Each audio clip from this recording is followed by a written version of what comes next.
Olá, pessoal. Bom dia, boa tarde, boa noite a todos. Muitos me perguntam como é que eu consigo ficar atualizado, constantemente atualizado com a jurisprudência dos tribunais superiores, em especial do STJ, quanto à matéria processual. Eu vou passar a divulgar, compartilhar com vocês meu método de trabalho, digamos assim.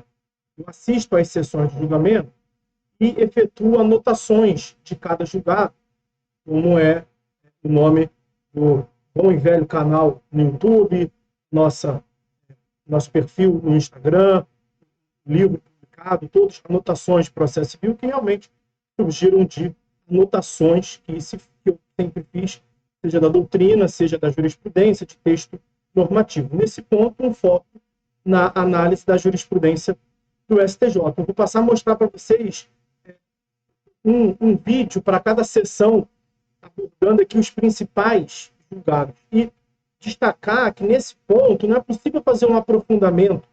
Eu preciso ver, conferir a íntegra do acórdão depois de publicado.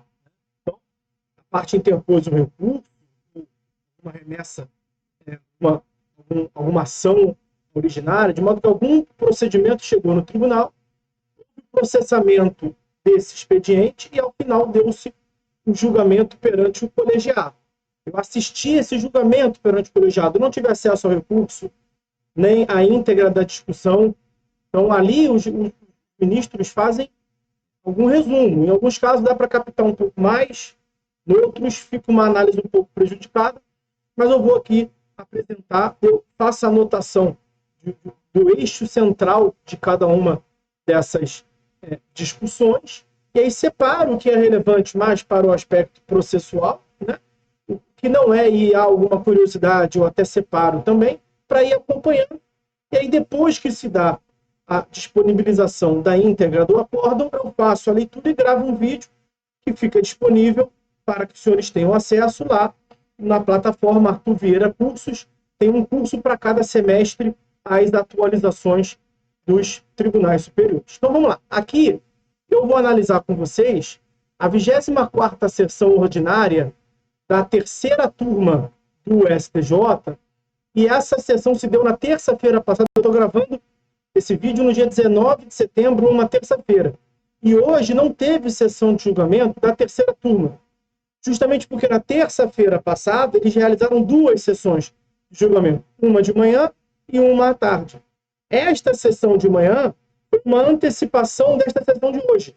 Então, aqui nós estamos vendo a sessão da terceira turma realizada na manhã do dia 12 de setembro, a 24ª sessão ordinária. O que nós tivemos? Eu separei aqui 8 julgados para conversar muito resumidamente com vocês. O primeiro deles foi de relatoria da Nancy Andrighi, e havia ali uma discussão quanto à forma de contagem do prazo para embargos de terceiro. E aí, do ponto de vista processual, o que interessa é que tentou-se utilizar como termo inicial do prazo dos embargos de terceiro a data da intimação da penhora, quando o artigo 675 do CPC prevê que é o término do prazo de expropriação, lato sensu, né? Como seja própria expropriação, seja uma adjudicação em leilão, seja alienação em leilão, seja adjudicação. Então, finalizada a transferência é que conta-se o prazo de 5 dias para os embargos de terceiro, mesmo que se reconheça uma leitura, uma certa flexibilização na jurisprudência desse dispositivo, é sempre nas hipóteses nas quais o terceiro não tiver ciência da execução. Isso não se deu aqui nos autos, então foi um julgamento à unanimidade, pelo que se pôde extrair. Esse foi o eixo central, prazo de embargos de terceiro. Um outro julgado também versou sobre embargos de terceiro, e também sobre a forma de contagem de prazo. Aqui a discussão foi o primeiro julgado do STJ que trabalhou com a distinção entre embargos de terceiro preventivo e embargos de terceiro repressivo. Então, o prazo do 792, parágrafo 4º, quando o esquadro, seria o preventivo, impede o ajuizamento de embargos de terceiro após a finalização da transferência, e a resposta ao qual chegou o STJ foi no sentido negativo, de que não impede, A única consequência de não interposição desses embargos é que não seria concedido o efeito suspensivo automático, como é próprio desse embargo do 792, parágrafo. Um outro julgado, e a numeração eu não venho falando, ela está na tela para vocês, vou passar a falar. O recurso especial 2080225 de São Paulo. Muito interessante esse julgado.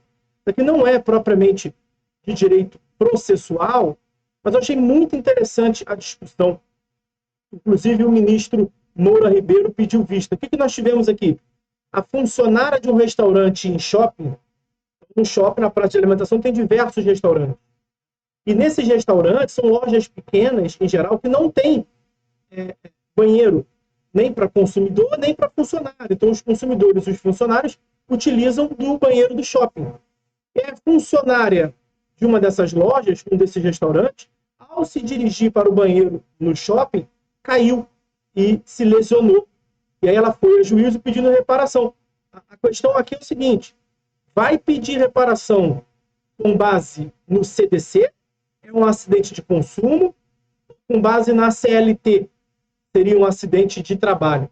Para a ministra Nancy Andrighi, seria a hipótese de aplicação do CDC, responsabilidade do shopping. Ela seria ali equiparada a consumidor, seria o consumidor por equiparação.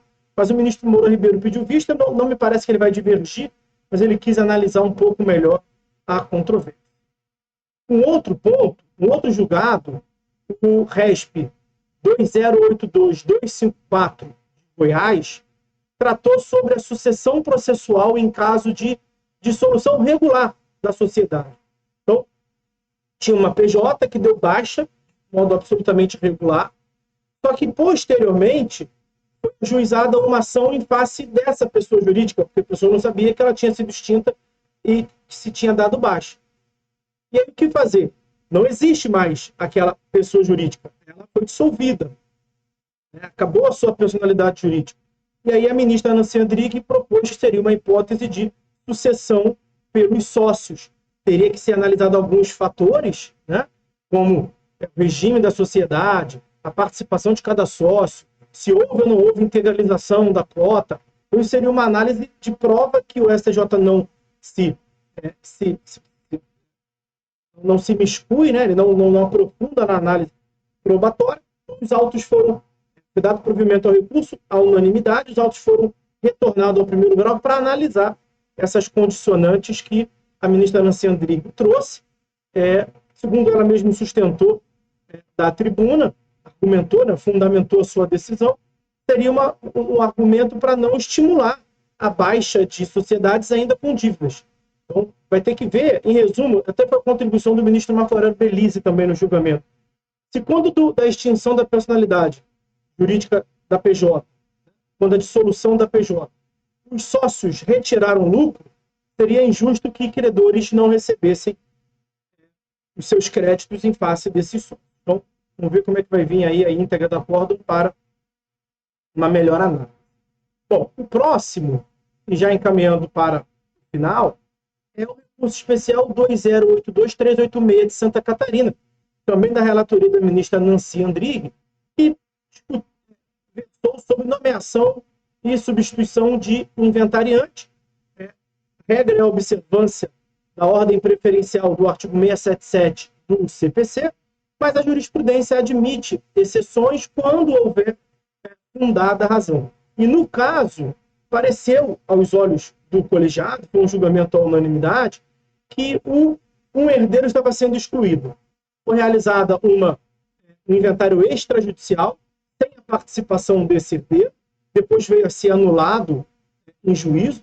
No inventário judicial, esse herdeiro está sendo preterido, está sendo sucateado, colocado de lado, e aos olhos da ministra relatora, pareceu que os herdeiros estavam pretendendo utilizar os bens do espólio como sendo uma gestão de negócio próprio, e não como uma gestão de negócio alheio, como deve ser a postura do inventariante. Então, deu-se provimento ao recurso por unanimidade para que fosse substituído o inventariante por esse herdeiro que estava sendo preterido. Isso foi o que se pôde captar desse julgado. No recurso 2082785 de São Paulo, também não é uma questão eminentemente processual, mas me despertou curiosidade.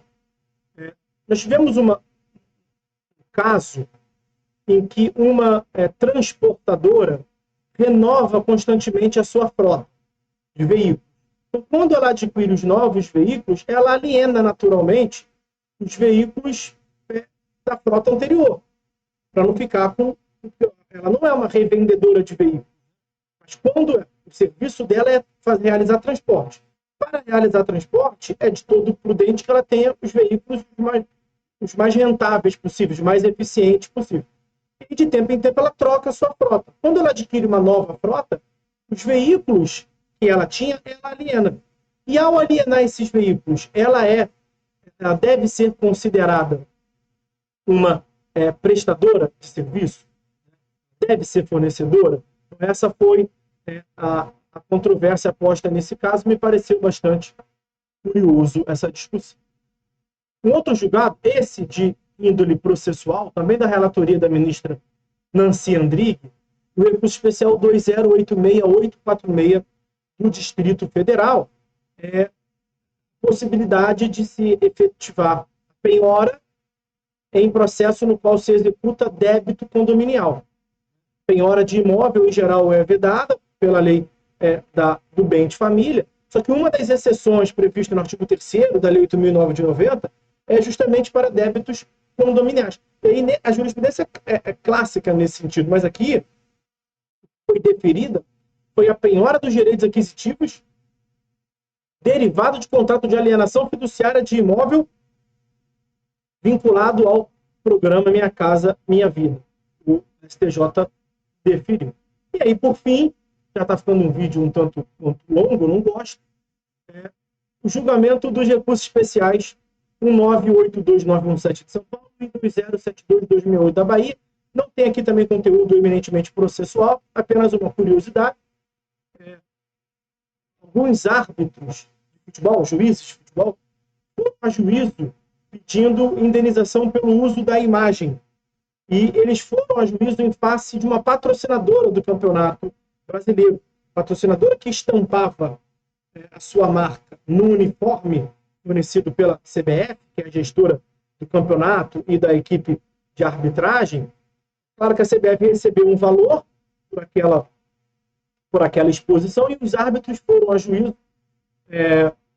para cobrar, por ter sido vinculada a imagem deles à exposição da marca. Os pedidos foram julgados improcedentes. Teve um pedido de vista do ministro Moura Ribeiro, mas por uma análise lateral, tangencia, a Corte já manifestou que esse pedido vai ser julgado improcedente, porque o uso da imagem dos árbitros teria sido remunerado pela CBF, não deveria a patrocinadora remunerar novamente. Muito em resumo, esses os principais julgados da terceira turma do STJ na sessão do dia 12 de setembro, na parte da manhã. Em breve eu venho com mais um vídeo fazendo resumo dos julgados da próxima sessão desse órgão colegiado. Um forte abraço, fiquem com Deus, até a próxima.